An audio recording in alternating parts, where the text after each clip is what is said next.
Hello everyone. In this video we will going to complete the all plant growth regulators. First is auxin. Auxin from Greek word auxin, to grow. What is the meaning of the auxin? To grow. Was first isolated from human urine. सबसे पहले कहाँ से निकाला गया? Human urine से निकाला गया था. The term auxin is applied to the indole 3-acetic acid and to other natural and synthetic compounds having certain growth regulating properties. इसका मतलब क्या है? कुल मिला के कि जो ऑक्सिन वर्ड है उसको रिलेट किया जाता है किससे? इंडोल 3-एसिटिक एसिड से, और नेचुरल सिंथेटिक कंपाउंड्स और भी हैं जिनमें कौन सी प्रॉपर्टी है? ग्रोथ रेगुलेटिंग प्रॉपर्टी है. They are generally produced by the growing apices of the stems and roots. Produce कहाँ पे होता है? जैसे ये अगर ये पेड़ है तो पेड़ में जो मतलब एपिकल ब्रांचेस होती हैं और जो रूट की टिप्स होती हैं रूट की, वहाँ पे ये मिलता है ना. इन पे ग्रोइंग अपाइसिस ऑफ स्टेम की ग्रोइंग अपाइसिस पे और रूट्स की. ठीक है. From where they migrate to the regions of their action. जहाँ से ये माइग्रेट भी कर जाती हैं और जहाँ पे इनका एक्शन होता है, जैसे एक्शन कहीं और यहाँ होना है वहाँ पे ये माइग्रेट कर जाएंगे. Auxins like indole acetic acid, indole butyric acid have been isolated from plants. ये नेचुरल है. पूछे जाते हैं कि नेचुरल कौन से हैं? Indole acetic acid, indole butyric acid. जबकि naphthalic acetic acid and 2,4-D dichlorophenoxy acetic acid ये हमारे सिंथेटिक हैं. तो IAA and IBB are natural and NAA and 2,4-D are synthetic auxins. All these auxins have been used extensively in agriculture and horticultural practices. They help to initiate rooting in the stem cuttings and application widely used for plant propagation. मतलब इन्हें use करके, oxygen को use करके आप root किसी भी stem में आप रूट को इनिशिएट करा सकते हो. समझ रहे हो? ये क्या पेड़ उल्टा बना दिया मैंने? ये पेड़ उल्टा नहीं है भाई साहब. मतलब ये है कि जैसे आपके पास ये स्टेम है तो स्टेम में अगर रूटिंग होनी है ना, तो रूटिंग जो स्टेम में होगी उसको इनिशिएट कराने के लिए ऑक्सिन का रोल होता है. Auxin promote flowering in pine Apple. Very important है ना, बहुत इंपॉर्टेंट है, ये पूछा जा चुका है. Auxin promote flowering in pineapple. तो ये स्टार लगा भाई. Auxin promote flowering in pine Apple.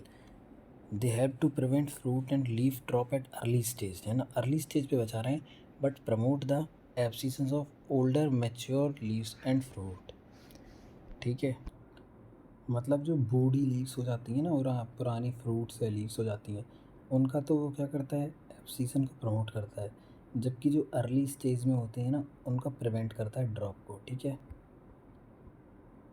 In most higher plants, the growing apical bud inhibits the growth of lateral axillary bud, a phenomenon called apical dominance. है ना. तो ये क्या है? जैसे कि अब एपिकल डोमिनेंस का फिनोमेना होता है तो एक्सिलरी बड मतलब कि ये ऐसे ऐसे ग्रोथ करती रहेंगी ऊपर ही, साइड में ग्रोथ इनकी नहीं होती है ना, साइड में ग्रोथ नहीं हो पाती. हायर प्लांट्स में ग्रोइंग एपिकल बड है इसके. ठीक है. यहाँ पे ब्रांचेस में जैसे कि एपिकल बड हैं इनमें, तो ये ग्रो कर जाएंगी लेकिन साइड से ग्रो नहीं कर पाती. ये साइड से ग्रो नहीं कर पाती है ना. ग्रोथ ऑफ लेटरल एक्सिलरी बड को, इसको एपिकल डोमिनेंस कहते हैं. Removal of shoot tip decapitation usually result in growth of lateral buds. It is widely applied in tea plantation has making. मतलब क्या करते हैं आप? ये समझिए कि जैसे कि आपने क्या किया, इसको डिलीट किया, मतलब यहाँ पे आपने एपिकल डोमिनेंस को अगर कम करना है तो शूट टिप को हटा दिया. जब शूट की टिप को आपने हटा दिया तो अब जो प्लांट है वो लेटरली भी ग्रो करेगा. है ना. शूट की टिप अगर हट जाएगी तो फिर प्लांट ऐसे ग्रो करेगा सारी तरफ. अगर आप क्या करेंगे? डीकैपिटेशन कर देंगे तो. अब टी प्लांट में तो आपको हैज बनाने होते हैं ना, आपको ऐसे गुच्छे चाहिए होते हैं, तो आप डीकैपिटेशन कर देते हैं टॉप का. जब आप टॉप का डीकैपिटेशन कर देंगे ना, है ना, जैसे कि ये प्लांट था, इसकी ट्विस्ट मान लो यहाँ पे टिप पे थे तो आपने इनको डीकैपिटेट कर दिया, यानी कि हटा दिए यहाँ से. और जब आपने ये हटा दिए तो अब ये जो प्लांट है ये साइड से भी ग्रो करेगा, ऐसे भी ग्रो करेगा. ये चीज़ है. ठीक है, बाकी का आगे देखते हैं। आगे क्या कह रहे हैं।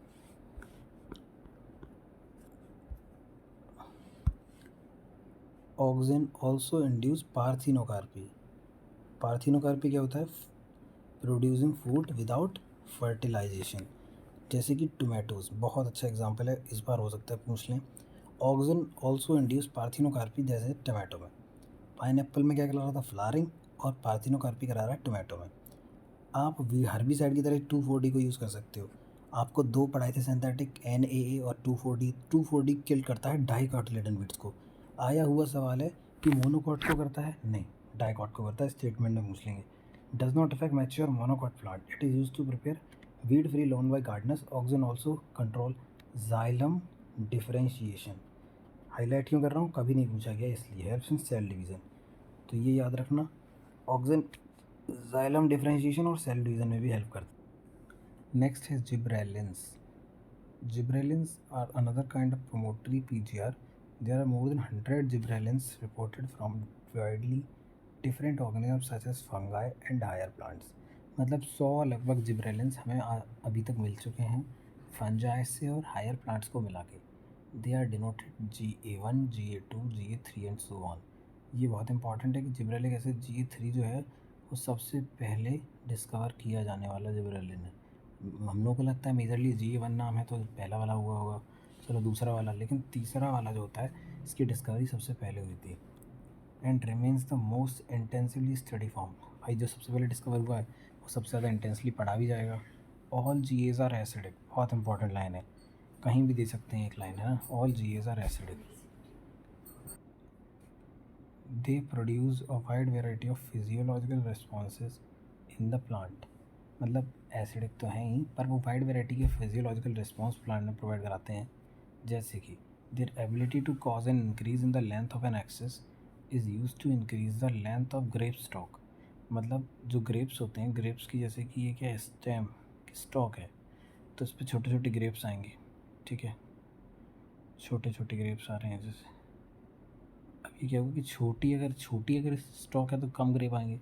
अब मान लो लेंथ बढ़ा दी, इतनी कर दी, तो ज़्यादा ग्रेप्स आ पाएंगे ना इस पर।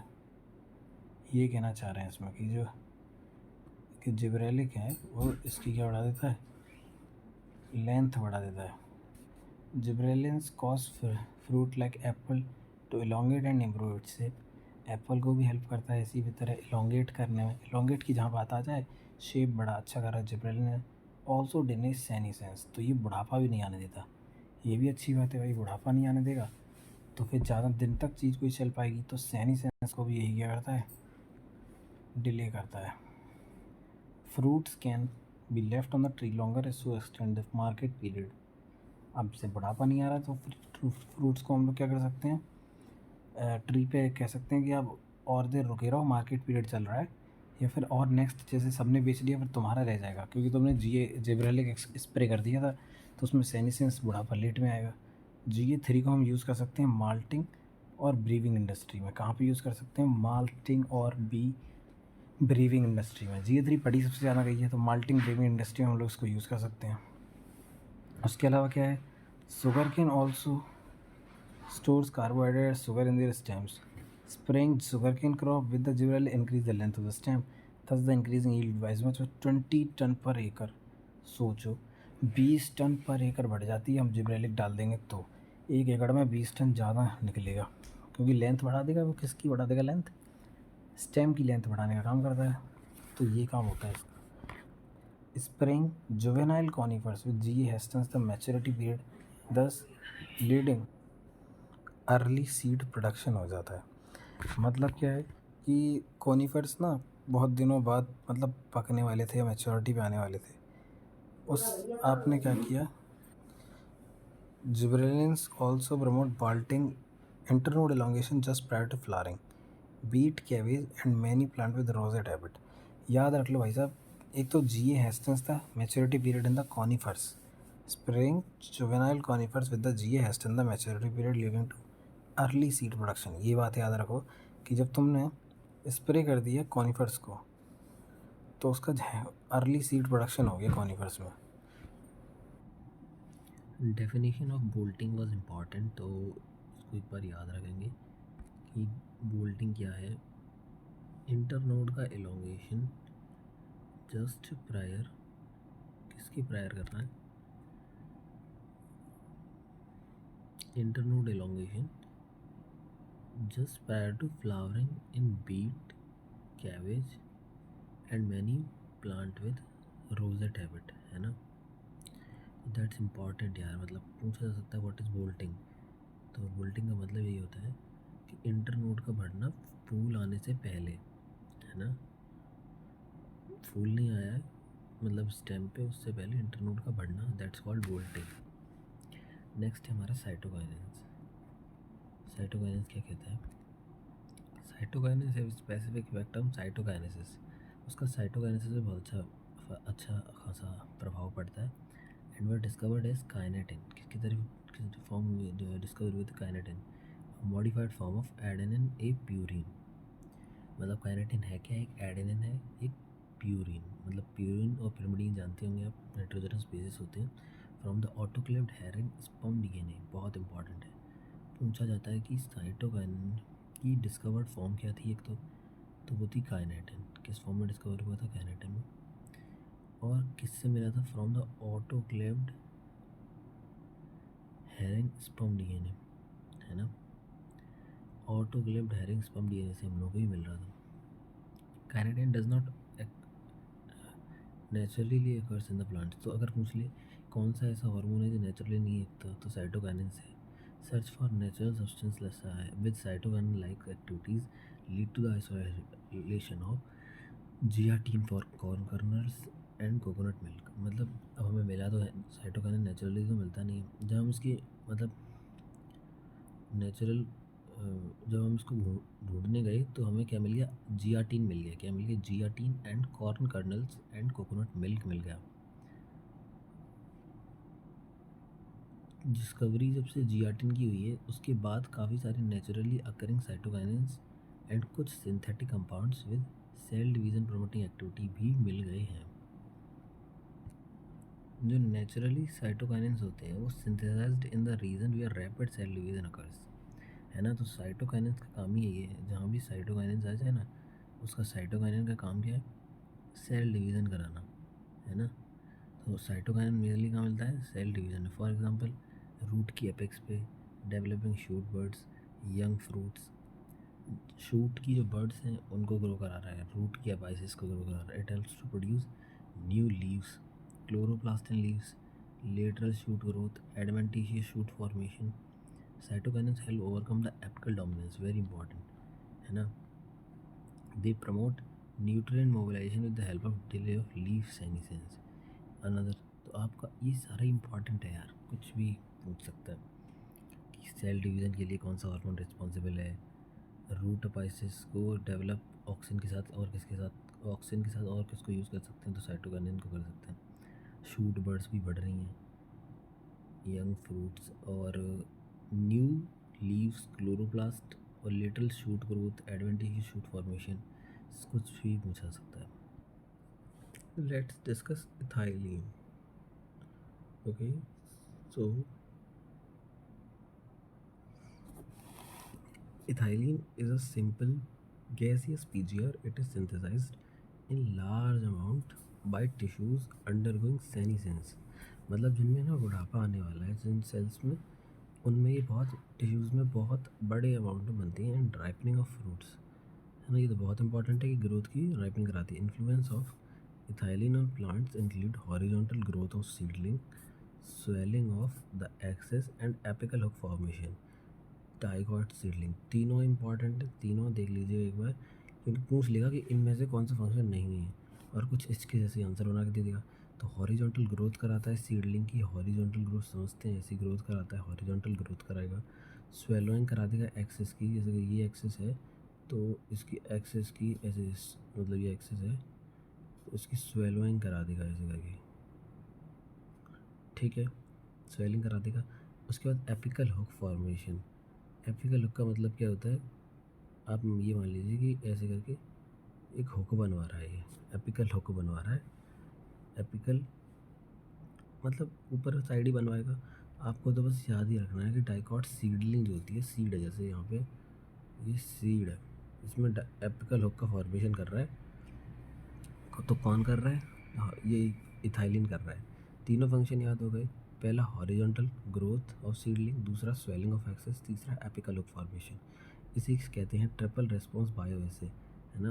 अगर क्वेश्चन में ये भी आ जाए ना ट्रिपल रेस्पॉन्स बायो एसे, तो आपको बताना होगा कि हाँ, horizontal growth of seedling, swelling of axis and apical hook formation in dicot, ये इसके ट्रिपल रेस्पॉन्स बायो एसे है। Ethylene promote senescence and abscission of the plant organ, specially of leaves and flowers. ठीक है, leaves को और flowers को क्या करता है? ये बढ़ापा आने देता है और उन्हें गिरने देता है। एब्सिशन करवाओ। Ethylene is highly effective in fruit ripening. भाई साहब ये बहुत इंपॉर्टेंट है, ये तो मतलब ईजी भी है कि फूल मतलब फल पकने में सबसे बड़ा रोल इसी का होता है। Enhance the respiratory rate during the ripening of the fruit, this is called rate of respiration is called respiratory climactic. ये इंपॉर्टेंट वर्ड है, इसको हाईलाइट कर लो, है ना। पूछ सकते हैं what is the rise in the rate of respiration during ripening of the fruit is called? You have to say respiratory climactic. अगला है ethylene breaks seed dormancy and bud dormancy, initiates germination in peanut seeds, sprouting of potato tubers. Ethylene promotes rapid internode and petiole elongation in deep water rice plant. ये इकलौता मतलब मुझे ऐसा लगता है जहाँ पे स्टेम लगभग इलोंगेशन में ये पार्टिसिपेट कर रहा है। बाकी का कहीं भी अगर ऐसा कुछ देखो तो आप जिब्रेलिक एसिड मार्क करोगे, लेकिन अगर डीप वाटर राइस प्लांट में अगर आप देखोगे ना, है ना, यहाँ पे पिटियल इलोंगेशन हो रहा है, वो आपके पास कौन कर रहा है? इथाइलिन कर रहा है। It helps leaves our part of the shoot to remain above water. Ethylene also promote root growth and root hair formation, thus helping the plant to increase their absorption surface. अब ये root की growth करवाएगा, root के hair को भी बनवाएगा, जिससे कि किस में मदद होगी? सरफेस एरिया इंक्रीज हो जाएगा, किसके लिए? एब्जॉर्प्शन के लिए, है ना। अब ethylene is use to initiate flowering and for synchronizing fruit set in pineapples. Flowering in pineapple वो भी करा रहा था। फ्लावरिंग कौन करा रहा था? ऑक्सीजन। और फ्रूट सेट कौन दे रहा है पाइनएप्पल में? इथाइलिन दे रहा है ना, फ्लावरिंग करवा रहा है। It also induce flowering in mango, mango में फ्लावरिंग करा रहा है, तो मेनली फ्लावरिंग कराना इसका काम है। Since ethylene regulates so many physiological process, it is one of the most widely use BBR in agriculture. The most widely use common source of ethylene is ethephon.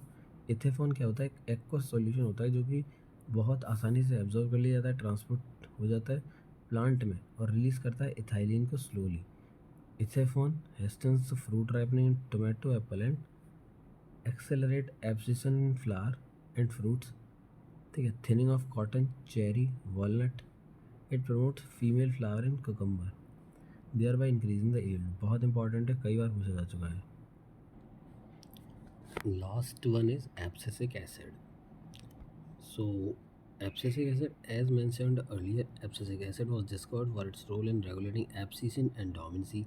Majorly भाई ये abscission क्या करेगा? Abscission और क्या करेगा? Dormancy. इसके लिए तो फेमस ही है, बट लाइक अदर PGR, है ना, it also has other wide-ranging effect on plants growth and development. It acts in general plant growth inhibitor and inhibitor of plant metabolism. Very easy है यार, अगर तुमसे general plant growth inhibitor and inhibitor of plant metabolism बोला जाए तो यही है। क्योंकि अब इथाइलिन के लिए ऐसे डायरेक्टली वर्ड यूज़ नहीं करते, क्योंकि वो ना फ्लावरिंग भी करा रहा है ना, कुकुम्बर में, पाइनएप्पल में, है ना, टोमेटो में आप देख सकते हो, तो इसलिए आप डायरेक्टली ऐसे वर्ड यूज़ नहीं कर सकते, general plant growth inhibitor and inhibitor of plant metabolism, जबकि एब्सिसिक एसिड के लिए कर सकते हो। ये बहुत इंपॉर्टेंट है, आगे बढ़ना। ABA inhibit seed germination. ठीक है, सीड का जर्मिनेशन नहीं होने देता ये अगर डॉर्मेंट स्टेज में है तो डॉर्मेंट स्टेज में ही रहेगा। AB stimulate the closure of stomata and increase the tolerance of plant to various kind of stresses.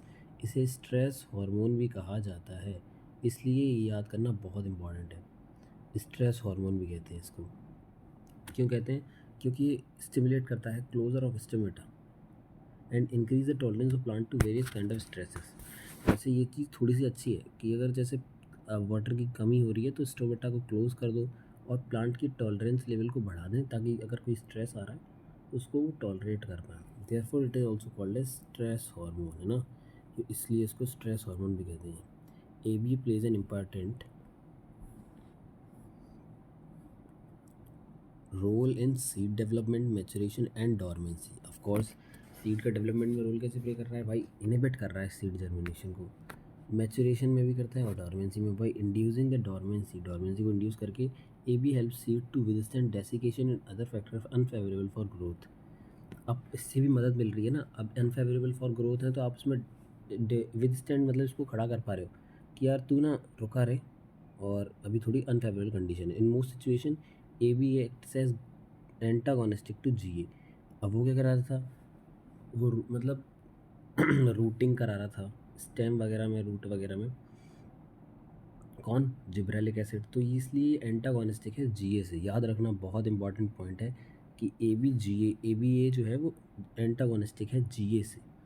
और दूसरा auxin and cytokinin, auxin and cytokinin आप देखेंगे अगर, तो ऑक्सिन एंड साइटोकाइनिन वो भी आप एंटागोनिस्टिक बोल सकते हो। किस में, जब आप बात करते हो किसकी, एपिकल डोमिनेंस की। तो जब एपिकल डोमिनेंस की बात करी जाएगी तो एपिकल डोमिनेंस में ये भी क्या है, एक तरह से एंटागोनिस्टिक है ना, क्या है, एंटागोनिस्टिक है, ठीक है। आगे देखते हैं। We may summarise that for any and every phase of for growth, differentiation and development of plant, one or the other PGR है सम रोल टू प्ले। ठीक है, कोई ना कोई रोल है प्ले करने के लिए। Such roles could be complementary or antagonistic, this could be individualistic or synergistic. ऐसा हो सकता है सबका अलग अलग प्रभाव पड़े, सब हो सकता है किसी किसी का साथ में मिलके काम हो। अब जैसे कि तुमने देखा था पाइनएप्पल में जो फ्लावरिंग है ऑक्सिन भी करवा रहा है और इथाइलिन भी करवा रहा है, तो ये क्या हो गए, सिनर्जिस्टिक भी हो गए। As similarly, there are number of events in the life of a plant where more than one PGR interact to affect that dormancy in seeds, buds, abscission, senescent, apical dominance है ना, आपको बता दिया apical dominance में किस तरह से, dormancy में आपको बता दिया कि जिब्रेलिक एसिड और एब्सिसिक एसिड में एंटागोनिस्टिक है ना, बर्ड्स में, एब्सिसन में ऐसे ही। Remember, the role of PGR is only one kind of intrinsic control. Along with the genomic control and extinction factors, they play an important role in plant growth and development. Many of the extinction factors, such as temperature, light, control, plant growth and development via PGR. Some of such events could be vernalization, अब syllabus में नहीं है, flowering, dormancy, seed germination, and plant movement, etc. We shall discuss briefly the role of light and temperature, both of them the extension on the initiation of flowering. ठीक है, thank you.